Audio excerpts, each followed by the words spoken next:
that I learned in EMDR is the difference between safe people, not safe people, and half safe people.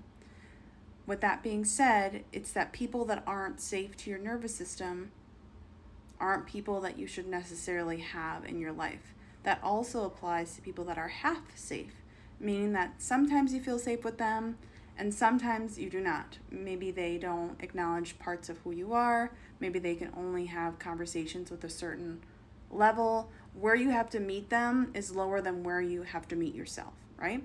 The same thing applies energetically, especially for energetic safety and energetic protection.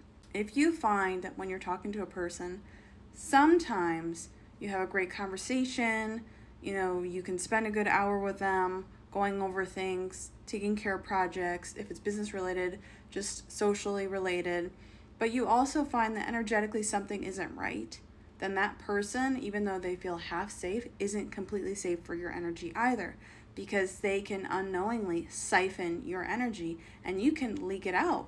We as humans, unfortunately, have not mastered our chakras, and so we allow our energy to leak out unknowingly.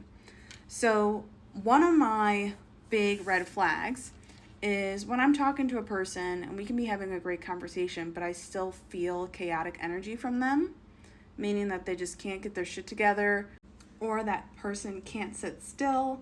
That to me is representative of energy that is not safe for me and my energetic. Another red flag that I have is people that tend to do everything for everyone. Now, that's crazy because when I was a kid, that is how I behaved. I was overly empathetic. Which is another red flag, that's number 3.